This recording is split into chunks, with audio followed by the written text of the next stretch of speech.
नमस्कार गुरुजी लोग, खुश हो जाई रउआ सब। काहे कि रउआ लोग के पते बा कि आज बीपीएससी के चेयरमैन के प्रेस कॉन्फ्रेंस होल बानी और बीपीएससी के चेयरमैन कहले रहथिन कि कल्हे तक में जे छै अपन रउआ लोगन के बीपीएससी के शिक्षक भर्ती के नोटिफिकेशन मिल जाई। पर उ तो एकदम एक कदम आगे निकलल बानी और आजे अभी तनी देर पहले नोटिफिकेशन दे दिल बानी। नोटिफिकेशन में का बात सब एकदम पूरा डिटेल से रउआ लोगन के समझाई, क्योंकि रउआ लोग जुड़ चुकल बा सर्विस क्लासेज केजीजी पे। हाँ साथियों, गुरुजी तो बने के बाद सीरीज के तहत नोटिफिकेशन का डेट आ चुका है, खुश हो जाइए। और नोटिफिकेशन आउट हो गया है, अब नहीं पढ़िएगा तो कब पढ़िएगा, इसलिए डिटेल पढ़ने के लिए जुड़ जाइए आप लोग सर्विस क्लासेज केजीजी के साथ। यहाँ अब तो क्वेश्चन का पैटर्न भी बदल गया है, जैसा कि आज एग्जाम में उन्होंने बताया है कि आज प्रेस कॉन्फ्रेंस में कि अब मात्र 120 प्रश्न ही होंगे। अतः क्या है, अब तो मौजा ही मौजा है, 120 प्रश्न और साथ में अब निगेटिव मार्किंग रहेगा। ओके साथियों, और आवेदन भरने की आपकी तिथि 15/6 से स्टार्ट होगी और आवेदन का आखिरी तिथि है आपका 17/7/2023। और सबसे इंपॉर्टेंट बात जो बीपीएससी के चेयरमैन ने कहा है वो ये कहा है कि आपको अगर फॉर्म भरना है तो आपके पास सारा सर्टिफिकेट ईडब्ल्यूएस, आवासीय, जाति, सारा कुछ आपका 2022-23 का 23-24 का बना हुआ होना चाहिए। ये नहीं कि आप फॉर्म भर दीजिएगा तब जाके आप 1,70,471 के लिए आइए। इसको पूरा डिटेल में आपको समझा देते हैं, जो भी नियमावली में दिया गया है सब कुछ समझा देते हैं, एकदम घबराइए नहीं। क्योंकि यह चैनल जो है आपका रउआ लोगन के ये एकदम बीपीएससी के नस नस से वाकिफ व्यक्ति के चैनल बा। हमें तो बीपीएससी का क्या कर रहे हैं, दो बार बीपीएससी पीटी मेंस निकाले हुए हैं, तो सब कुछ बीपीएससी का जानते हैं। और ये जो चेयरमैन महोदय आए हैं ये एकदम पूरा स्ट्रिक्ट है और ये बोल भी दिया है कि हम लोग भाई भतीजावाद को बढ़ावा नहीं देंगे, अब पूरा डिटेल में क्या करेंगे, फॉर्म निकालेंगे और परीक्षाएं लेंगे। ओके, और विभिन्न विभागों के ऑफिसरों से परीक्षा को कंडक्ट करवाएंगे, कोई शिक्षक को इन्विजिलेटर के रूप तक में नहीं देंगे। अब आपका क्या है कि 120 ही प्रश्न रहेंगे और ये 120 प्रश्न में 80 + 40, 80 आपका सब्जेक्ट क्या रहेगा, GK, GS, reasoning, current affair, और यहाँ पर रहेगा 40 में रीजनिंग और मैथ।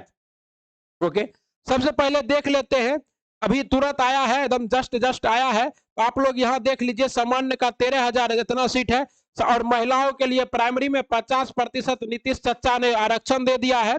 तो महिला लोगन जितना भी गुरुआइन लोग हैं वो तो ज्यादा खुश हो जाइए। तो टोटल जो सीट है आपका सब कुछ आ गया है एकदम जोड़ के, एकदम पूरा नाती पोता सब मिला के आ गया है। देखिए, नाती स्वतंत्रता सेनानी वाला कुल भी 1594 सीट है। उसके बाद मनोविकार के लिए, अस्थिर विधिर के लिए, विधिर के लिए, और कुल 74,79,943 सीट है। ठीक ना साथियों, ये पूरा सीट का विवरण है, ये आप लोग देख ही लीजिएगा। और इसमें और वेतन भी बताया हुआ है कि मूल वेतन कितना है, 25,000 रुपया प्रति माह। अन्य भत्ते भी होंगे और नई नियमावली के अनुसार होगा। योगदान की तिथि 2 वर्ष की अवधि परीक्षा मान अवधि मानी जाएगी एवं परीक्षा अवधि संतोषजनक नहीं पाए जाने पर परीक्षा अवधि का विस्तार 1 वर्ष के लिए किया जाएगा। मतलब 2 वर्ष तक आपको 25,000 ही मिलेगा, जैसा कि मिलता आ रहा है नियोजित शिक्षकों को। 9 से 10 के लिए विषयवार सारा सीट दिया हुआ है। हर विषय के लिए आप लोग अपना अपना देख लीजिएगा कि कौन विषय में कौन है। मतलब हिंदी के लिए देख लीजिए आप लोग कितना सीट है, 1416 सीट है। और आपको पता है कि गणित और विज्ञान के लिए बीए बीटेक वाले भी 9-10 के लिए भर सकते हैं। ओके, उसके बाद आपका इसका वेतन है 31,000 रुपया, पूरा डिटेल बताया हुआ है। और यहाँ पे आपका टोटल सीट कितना है, तो टोटल सीट देख रहे हैं 57,600 तो टोटल सीट है 9-10 के लिए। और 32,000 रुपया पेमेंट है 11-12 के लिए। प्राथमिक विद्यालय के मूल कोटि के विद्यालय अध्यापक तथा माध्यमिक एवं उच्च माध्यमिक विद्यालय में विद्यालय अध्यापक पद के लिए विषयवार आरक्षण रोस्टर समेकित रूप से आयोग के वेबसाइट www.bpsc.bihar.nic.in पर क्या है, उपलब्ध है। ये पूरा आरक्षण रोस्टर है आपका कि किस जाति को, किस समुदाय को कितना सीट मिलने वाला है। ठीक है ना साथियों, जनरल के लिए तो सब है। और आप कहता है कि आप लोग इसमें एग्जाम में कौन भर सकता है, जो कि मोस्ट इंपोर्टेंट है। सबसे पहले तो भारत का नागरिक हो और बिहार का स्थायी निवासी हो। अगर कोई बिहार का अस्थायी निवासी का मूल प्रमाण पत्र बनाता है वो भी एप्लीकेबल नहीं है, क्योंकि बीपीएससी के चेयरमैन ने आज ही अतुल प्रसाद ने कह दिया है। अब कहता है 50% अंकों के साथ उच्चतर माध्यमिक पास हो तथा प्रारंभिक शिक्षा साथ में 2 वर्षीय डिप्लोमा हो, अथवा क्या हो 45% अंकों के साथ उत्तर माध्यमिक या प्रारंभिक शिक्षा शास्त्र में 2 वर्षीय डिप्लोमा होती है, या फिर न्यूनतम 50% अंकों के साथ उच्च माध्यमिक इसके 4 वर्षीय।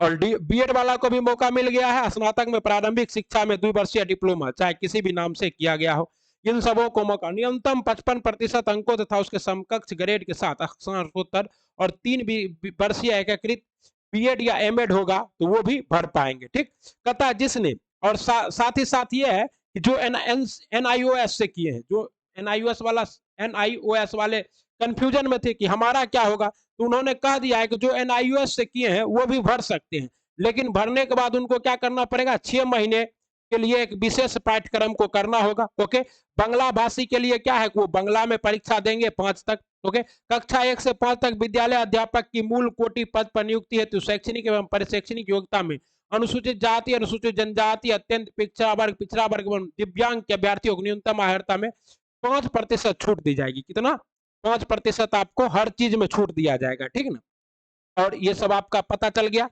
ओके, अब कहता है कि सामान्य वर्ग के लिए 9-10 के विद्यालय अध्यापकों के लिए आवश्यक शैक्षणिक योग्यता, इसमें आपको बीएड होना चाहिए सबसे पहले, और बीएड के साथ साथ क्या है, अगर गणित के लिए क्या है, स्नातक स्तर पर गणित के साथ भौतिक, इलेक्ट्रॉनिक्स, कंप्यूटर साइंस, रसायन विज्ञान, सांख्यिकी विशेष कोई 2 वर्षीय स्नातक डिग्री हो। ठीक, विज्ञान के लिए वो ही स्नातक स्तर पर जंतु विज्ञान, वनस्पति विज्ञान एवं रसायन विज्ञान शास्त्र में पाठित हो, अथवा इंजीनियरिंग से स्नातक जिसमें विज्ञान की क्या हो, विशेषता हो, वो भी भर सकते हैं, और सामाजिक विज्ञान वाला भी भर सकता है। ठीक है ना, तो 9-10 के लिए क्या किया गया, सबसे इंपॉर्टेंट है यहाँ पे डीएलएड या बीएड को, डीएलएड या बीएलएड तो है ही, बीएड वाले तो है ही, साथ ही साथ गणित के लिए स्नातक स्तर पर जो गणित के साथ भौतिकी, इलेक्ट्रॉनिक्स पढ़ा है वो क्या कर सकता है, एप्लीकेबल हो सकता है, उसने चाहे एस्टेट या सीटेट दिया हो या नहीं।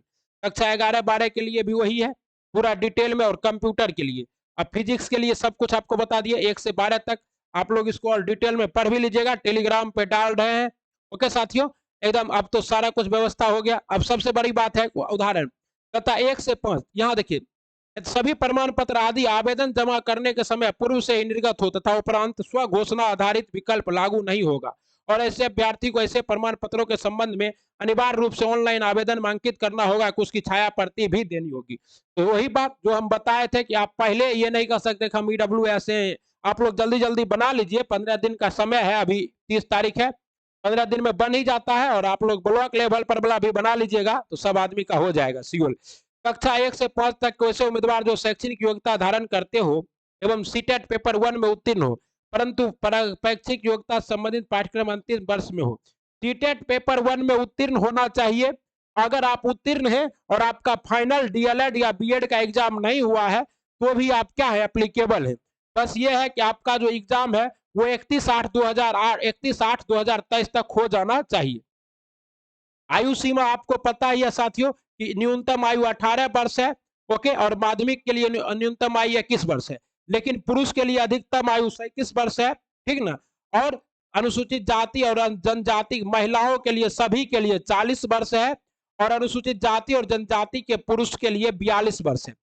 आयु सीमा में छूट है। इस नियमावली में प्रवृत्त होने वाले पूर्व पात्रता परीक्षा में उत्तीर्ण होने वाले प्रशिक्षित अभ्यर्थियों को इस नियमावली से प्रवृत्त होने के पश्चात नियुक्ति के प्रथम संभार में अधिकतम आयु में 10 वर्ष की छूट दिनांक 1/8/2023 के आधार, मतलब जो व्यक्ति 37 साल का हो भी गया है, अगर वो शिक्षक है तो उसे 47 साल तक मिलेगा। अगर वो अनुसूचित जाति से है तो उसको यहाँ 42 + 10 52 साल तक मिलेगा। अरे भैया 60 साल नौकरी है, 52 साल तक फॉर्मे भर सकते हैं, क्या दिक्कत है हो टीचर जी? तो कोई दिक्कत नहीं है, आप लोग दबा के फॉर्म भरिए। और ये माध्यमिक वाले के लिए है, अहर्ता आपको बता दिए हैं, भाग 1 25 यह पत्र 2 भागों में होंगे। ओके, भाग 1 अंग्रेजी और भाग 2 में हिंदी, और भाग इसमें क्या होगा, आपको अहर्ता लाना होगा, पास करना होगा। प्राथमिक स्तर पर जो होगा परीक्षा, इसमें प्राथमिक गणित, मानसिक क्षमता प्रशिक्षण, सामान्य जागरूकता, समान विज्ञान, सामाजिक विज्ञान, भारतीय राष्ट्रीय आंदोलन, भूगोल और पर्यावरण से शामिल प्रश्न होंगे। और ये सभी प्रश्न जो है एससीईआरटी से संबंधित होंगे, लेकिन इसका स्तर उम्मीदवार हेतु न्यूनतम अर्हता के आलोक में होगा। ठीक ना, तो एससीईआरटी का आप लोग को किताब दबा के पढ़ना है। और हाँ, अब कहिएगा कि सर आप हम तो पहले से करा रहे हैं एससीईआरटी का बुक, तो हम आपको दिखा देते हैं कि एकदम पूरा एससीईआरटी का बुक आपको डिटेल में यहाँ देखिए, यहाँ यहाँ ये देखिए एकदम महासंग्राम करा रहे हैं। आप लोग कर रहे हैं कि नहीं कर रहे हैं पहले ही बताइए। सब आदमी को करना है दबा के। करंट अफेयर का भी वेटेज है तो करंट अफेयर भी करा रहे हैं, ठीक ना। तो इन सभी को करिए और साथ ही साथ आप क्या है देख लीजिए, बाकी तो सभी को पते है कि परीक्षा एनसीईआरटी बेस पर होगा और साक्षात्कार, इसमें साक्षात्कार नहीं लिया जाएगा, कोई साक्षात्कार नहीं है। मेधा सूची बनेगी। अधिमानता क्या है कि आपका जो है मेधा सूची, लिखित परीक्षा में परिमाण के आधार पर आयोग सफल अभ्यर्थियों को वैधिक मेधा सूची तैयार करेगी। लिखित परीक्षा है तो कुल प्राप्तांक सम्मान होने की स्थिति में पहले उम्र को प्राथमिकता दी जाएगी। ओके। और सबसे बड़ी बात यहां देख लीजिए आप लोग, कहता है सभी विद्यालय अध्यापकों को ली जाने वाली परीक्षा वस्तुनिष्ठ बहुविकल्पी एमसीक्यू होगी एवं गलत उत्तर के लिए ऋणात्मक अंकन किया जाएगा। तो मोस्ट इंपॉर्टेंट है, निगेटिव मार्किंग दिए जाएंगे। कार्मिक एवं प्रशासनिक सुधार विभाग संकल्प इसका इतना दिनांक 16/7/2007 एवं पत्र इतना और इतना अनुसूचित सभी समान वर्ग में उम्मीदवारों को 40%, सामान्य वर्ग के उम्मीदवारों को न्यूनतम 40% लाना ही लाना है। उसके बाद क्या है, पिछड़ा वर्ग को 36.6% और SC/ST को 34% और निःशक्त अनुसूचित जाति और जनजाति को 32% लाना है, ठीक ना। तो ये आपका क्या है, न्यूनतम क्राइटेरिया है कि आपको 40%, अगर आप जनरल से हैं तो आपको 40% लाना ही होगा। ओके। बाकी आप अन्य निर्देश को डिटेल से पढ़िए, आपको सारा कुछ अवेलेबल करा दिया जाएगा। कहाँ, हमारे टेलीग्राम चैनल पर ये पूरा अवेलेबल है। इसको पढ़ लीजिए और आप लोग सब कुछ बना लीजिए जो भी बनाना है। आधार कार्ड, हाल का खींचा हुआ 2 फोटो, डाउनलोड के छाया प्रति, एडमिट कार्ड, सब कुछ आपको देना पड़ेगा। ओके। ईडब्ल्यूएस है तो आपका ईडब्ल्यूएस बना होना चाहिए 23-24 का। सारा कुछ, सारा डिटेल अपडेटेड है। आप लोग देरी मत कीजिए, दबा के पढ़िए। नोटिफिकेशन आ गया है और क्वेश्चन आंसर रोज हम करा रहे हैं आपको अपने चैनल पर। अब क्या करना है, अब समय बर्बाद नहीं करना है और जुड़ जाना है चैनल से। दबा के लाइक, सब्सक्राइब और शेयर कर लेना है। ओके। बहुत जल्द मिलते हैं अगले वीडियो के साथ। पढ़ते रहिए, बढ़ते रहिए। बहुत बहुत धन्यवाद। शॉर्ट में जानकारी दे दिए हैं पूरा।